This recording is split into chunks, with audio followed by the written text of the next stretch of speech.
A few miles from Lake Turkana, in a remote and windy corner of northern Kenya, the scenery has changed.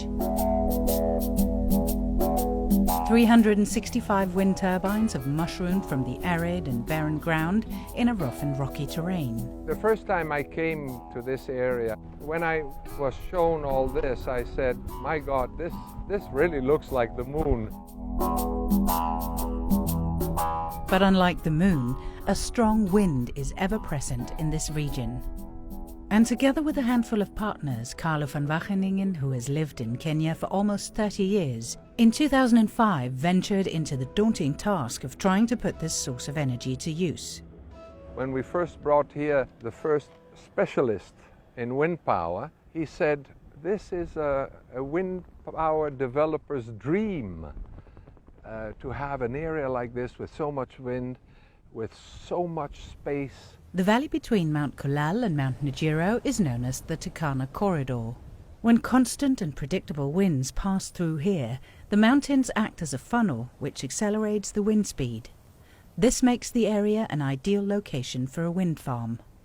And a giant wind farm is exactly what Carlo van Wageningen and his partners had in mind. But from a logistical point of view, it seemed almost impossible to make such a dream come true.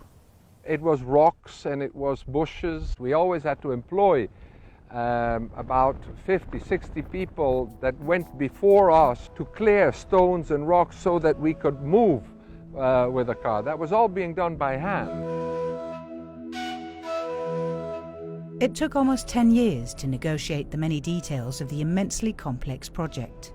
Only at the end of 2014, financial close was reached, and in July the following year, the President of Kenya, Uhuru Kenyatta, broke the ground for Lake Turkana Wind Power, the largest private investment ever in Kenya, and the largest wind farm on the African continent. For the founders of far-fetched vision had moved closer to realization. When I look in front of me now and I can see these row of turbines, it's something that we had seen for 9 years on plans, on paper, on drawings. To see it now that it's really happening, it's a great satisfaction.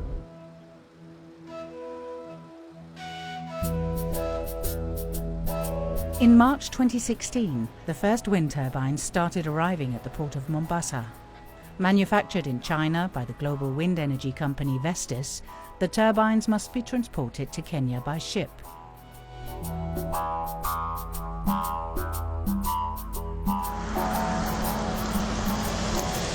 From Mombasa, convoys of trucks took the turbines on a 1,200 kilometers and 5-day-long journey to the construction site. To get the turbines all the way, Lake Turkana Wind Power had to upgrade 210 kilometers of road. On top of that, the consortium built 110 kilometers of site roads, a complete village for staff, and a substation to transmit the wind-generated power to the Kenyan consumers. This is where all the energy that is being produced by the wind turbines is going to be concentrated to. And this is where the power of Lake Turkana Wind Power is delivered to Kenya. When the wind turbines start generating power, it will bring Kenya green, reliable and cheap power. It will save the atmosphere from millions of tons of CO2 emissions.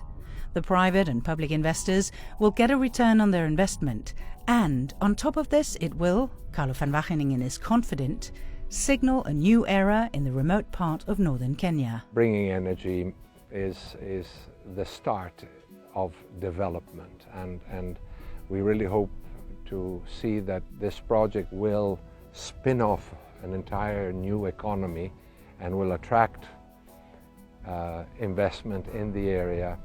I think what we are bringing to this area and for the people of this area, we are bringing development.